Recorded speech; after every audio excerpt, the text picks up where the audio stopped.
E aí, beleza? Bem-vindo a mais essa aula. E nessa aula eu vou falar sobre os métodos do DataFrame.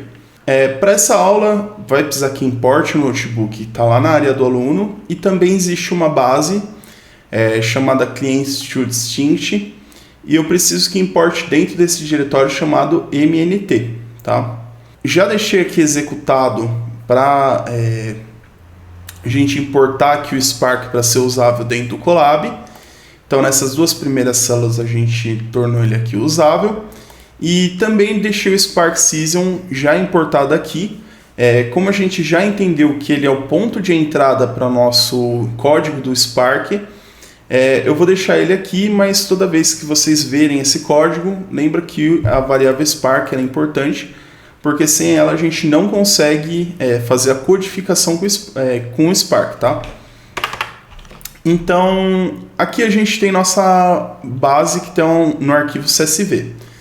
Vou copiar o caminho dele aqui, vou fechar aqui no diretório e vou começar a construção dele. Então, spark.read.csv. Aqui eu vou passar o path, que é o caminho onde está esse arquivo, e vou atribuir isso daqui para uma variável chamada df. E vou utilizar o df.show. Então, vou executar aqui. E a gente consegue ver que ele construiu o DataFrame nessa linha e na linha de baixo ele exibiu para a gente no console. Então repara que aqui não atribui para nenhuma variável, porque o show é um método de ação, e se eu atribuir para a variável ela vai ficar como none. Tá?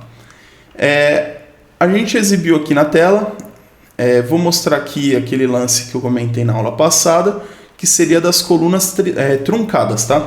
Então aqui eu vou colocar show 10 e vou colocar o false aqui. Então aqui a coluna onde ele estava cortando, ele vai exibir ela inteira. Então a gente consegue reparar que não foi feita a importação correta, porque todas as informações das linhas estão em uma única coluna, e isso é por conta do separador. Então eu vou colocar aqui o atributo sep e vou passar o ponto e vírgula e rodar de novo.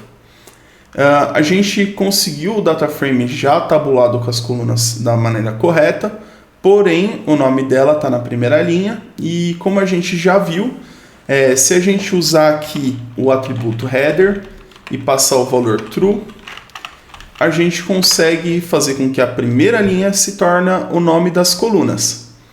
Então aqui a gente tem nosso DataFrame importado da maneira correta.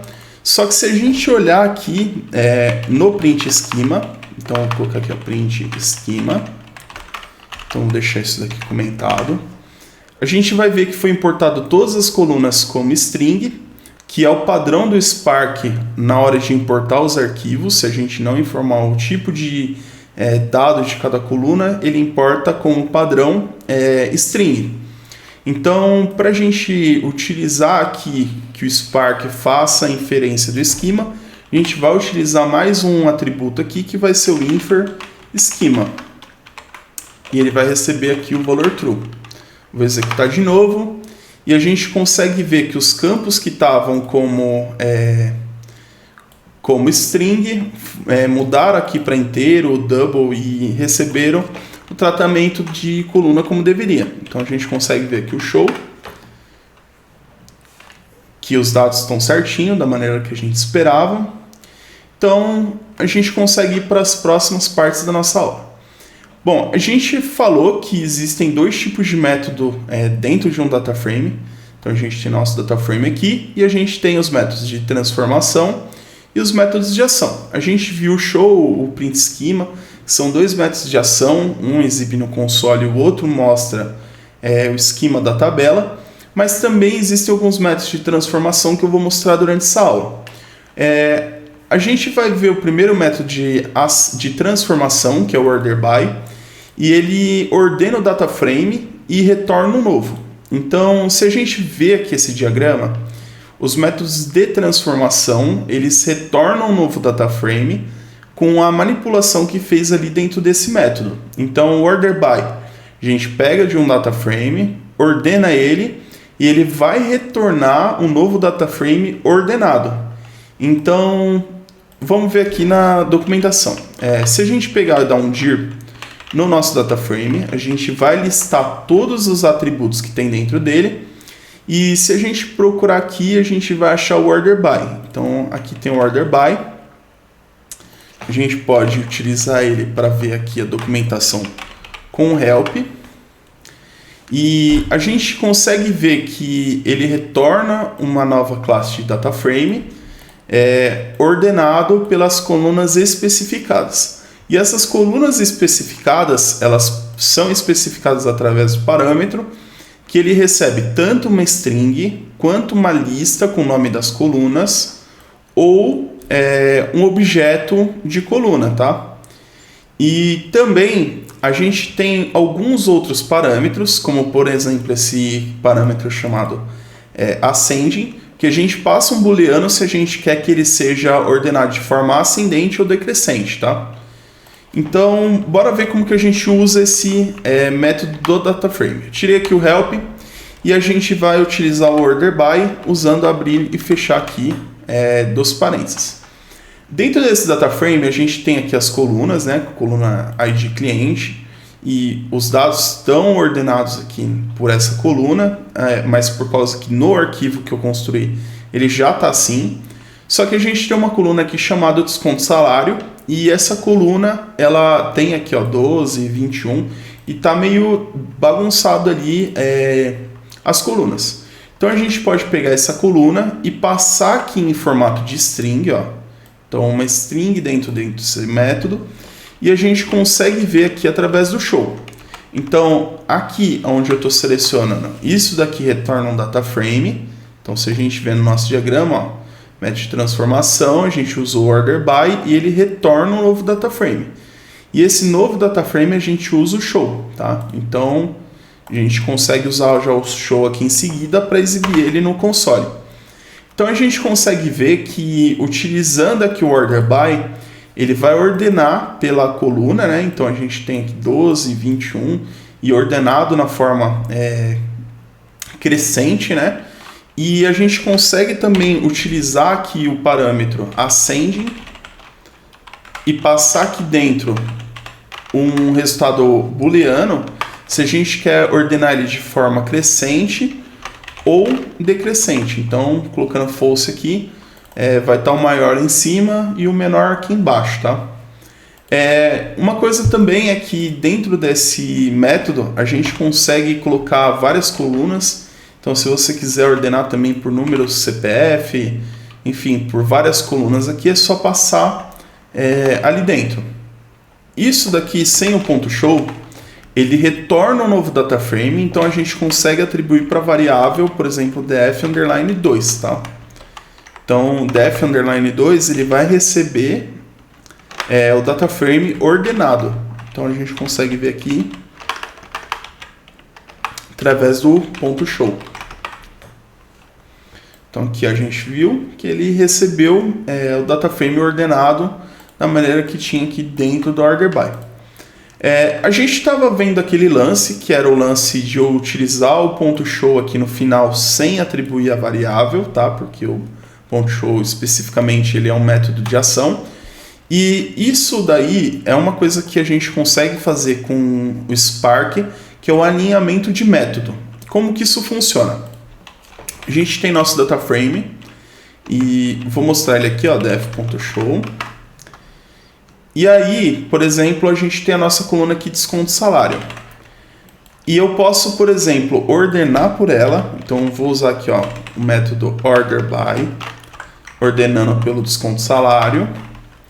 E isso daqui ele retorna um data frame que a gente consegue exibir com show, tá? E esse data frame aqui, ou seja, essa parte que eu estou selecionando do código, ele tem os métodos de dentro dele, e a gente já viu que select, por exemplo, é mais um método de transformação que ele seleciona só determinadas colunas, né? Então a gente consegue, por exemplo, utilizar aqui o ponto select e, por exemplo, selecionar só o ID, o nome e também aqui a coluna de desconto. E isso daqui é uma nova construção Isso daqui é a construção de um data frame. O retorno disso daqui a gente usa o método select para construir outro.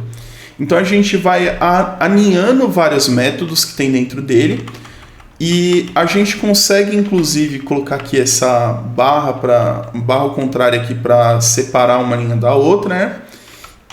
E a gente consegue, por exemplo, usar o show aqui no final para exibir primeiro o que ele fez depois aqui do order by, seguido do select, e aí o resultado final vai ser ele exibir aqui no console. Então a gente ordenou por desconto salário. Aí isso daqui é um data frame, a gente já alinhou em sequência o método select, que também é de dentro do data frame. Ele retornou um data frame que a gente já alinhou o método show. Então obteve esse resultado aqui no console. Mas também se a gente retirar o show aqui, que é um método de ação, né, e atribuir para, por exemplo, def2, a gente vai ter dentro da variável def2 o resultado desse alinhamento de métodos. Então a gente consegue ver aqui através do ponto show. Bom, então a gente vai ver mais um método de ação, que é o ponto count.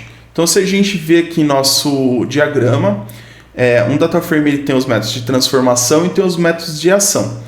Um dos métodos que a gente tem é o ponto count. Então se a gente pegar aqui df e dar um dir, então a gente dá um dir aqui em df, a gente vai ver que existe aqui o count. Então vou utilizar aqui, ó. E se a gente ver através do help, a gente vai ver que ele vai retornar o número de linhas na classe do data frame. Ou seja, a gente tem nosso df, usou o count, ele vai ver quantas linhas tem ali e vai retornar a quantidade de linhas. Então vou apagar aqui o help e vou utilizar ele. Então se eu abrir e fechar parênteses e executar isso daqui, ele vai trazer quantas linhas tem naquele data frame. No caso a gente tem 8 linhas e ele é um método de ação porque se a gente tiver etapas anteriores, então por exemplo order by, select, enfim, várias etapas atribuídas para esse data frame, quando a gente chamar o ponto count ele vai processar todas essas etapas e aí ele vai trazer a quantidade de registros. Então, por exemplo, se eu tiver um filtro atribuído para esse data frame aqui nas etapas anteriores do código, ele vai processar esses filtros e quando eu executar o count, ele vai trazer depois de ter filtrado, tá? Vou passar alguns métodos que precisa ter muito cuidado em usar, tá? Porque se a gente utilizar assim, sem prestar atenção direito, a gente vai matar a memória do driver, porque eles trazem os dados que estão lá dentro dos executores do worknode para dentro do driver. Então, se a gente tem vários computadores executando, ele vai trazer para o principal e pode acabar aí com a sua execução. O primeiro método é o take. Então, se a gente vê aqui dentro do listando com dir, a gente vai ver que existe aqui um método chamado take. Esse daqui também é um método de ação. Então a gente consegue ver aqui a documentação dele através do help. E ele vai trazer as primeiras linhas, né, do data frame. No caso aqui, esse número, né, a gente passa para ele a quantidade de linhas que a gente quer que retorne, por exemplo, 5 primeiras, 10 primeiras, em formato de lista com linhas, né? Então, vou mostrar aqui para você. Se a gente pegar esse método def.take e colocar aqui 5, ele vai retornar 5 primeiras linhas em formato de lista de linhas. Então aqui, ó, a gente vai ter uma lista dentro do driver com essas linhas. Por que é perigoso? Se você executar aqui com, por exemplo, 5 milhões de linha no parâmetro, ele vai processar lá no cluster e vai trazer para a memória do driver. Se o driver não tiver memória suficiente, ele vai matar a execução. Então, aqui ó, a gente consegue, por exemplo, atribuir aqui para uma variável chamada lista rows, recebe ao def.take. Preciso colocar que eu Preciso colocar aqui a quantidade de linhas, no caso eu quero 5. Então vou executar aqui. E a gente consegue ver aqui, ó, list rows, através do print. A gente consegue ver que ele transformou aqui para uma lista de linhas do Python. Então, se a gente quiser acessar o primeiro elemento apenas, né, ó, trazer a primeira linha, a gente traz aqui, ó, só essa linha e as demais não são selecionadas, tá? Então, isso daqui já é código bruto do Python. Isso daqui, ó, até aqui é Spark. Bom, a gente tem nosso data frame ainda lá atribuído e eu falei sobre o count. Eu vou dar uma dica aqui bem sênior, topzera, para você não perder muito tempo executando o count para ver se um data frame ele tá retornando vazio ou não, tá? Então é o seguinte, o ponto count, como eu falei, se a gente tiver várias etapas ali atribuídas para ele, por exemplo, filtros e etc., ele vai executar todas essas daí para trazer o número da quantidade de linhas. Só que se você tiver a curiosidade ali na hora que você estiver codando de verificar se o data frame ele tem linhas, se ele tem por exemplo, o retorno da quantidade de linhas é 0 ou não, então em vez disso você pega aqui, usa o take, então ele vai pegar lá as primeiras linhas do data frame e vai aplicar todas as regras, só que ele não vai processar todos os dados. Então isso daqui é muito bom para saber se esse data frame está vazio ou não, tá? Mas o método que a gente vai falar de ação é o método collect. Então a gente pode vir aqui e dar um dir no df. A gente pode procurar aqui, ó, e ver que existe o collect. Então, collect. Ele é exatamente a mesma coisa que o take. A diferença é que o take, para a gente trazer aqui para a memória do driver, a gente precisa fornecer no argumento a quantidade de linhas que a gente quer fazer. E no caso o collect, ele simplesmente traz todas as linhas, tá? Então esse daqui você tem que tomar muito cuidado, porque é o que eu falei, se dentro desse data frame tiver zilhões de linhas, ele vai trazer para o driver e vai matar a memória aí do driver, tá? Então a gente pode criar, por exemplo, uma variável chamada aqui, ó, lista rows def, e atribuir, e a gente vai ter nessa variável aqui, lista rows def, todas as linhas do data frame. Então a gente consegue ver aqui através do print, ó, lista rows def, e a gente vê que tem aqui, ó, todas as linhas dentro dessa lista de listas, tá? Mais um método também que é um método de ação, só que ele tem um retorno, é o toPandas. Então a gente pode ver aqui através do dir.def, executar. Então dir.def, a gente vai achar aqui, ó, um método chamado toPandas, e a gente consegue ver aqui na documentação dele, ó, então def.toPandas, a gente usa aqui o help. E esse método, ele vai pegar nosso data frame que está do tipo data frame do Spark e vai retornar num data frame do tipo pandas. Então, o que a gente consegue ver? Ó, vou mostrar aqui. Deixar isso daqui comentado por enquanto. Se a gente der um type no def, a gente vai ver que ele é do tipo PySpark data frame, tá? E se a gente quiser fazer a conversão disso para um data frame do pandas, então a gente vai pegar df.toPandas, abre e fecha parênteses, aí eu vou colocar aqui, ó, df.pandas, recebe isso daqui. Então nessa variável df.pandas, se a gente der um type, ó, então vou colocar aqui type df.pandas, deixar isso daqui comentado, a gente vai ver que ele recebeu o conteúdo do nosso data frame, só que no formato do pandas. Então aqui a gente vai ter, ó, pandas data frame. Então se eu deixar isso daqui comentado e só trazer def_pandas, a gente consegue ver aqui, ó, que ele trouxe a exibição do nosso data frame para o pandas. Bom, nessa aula é só. Espero que você tenha curtido e até a próxima. Valeu!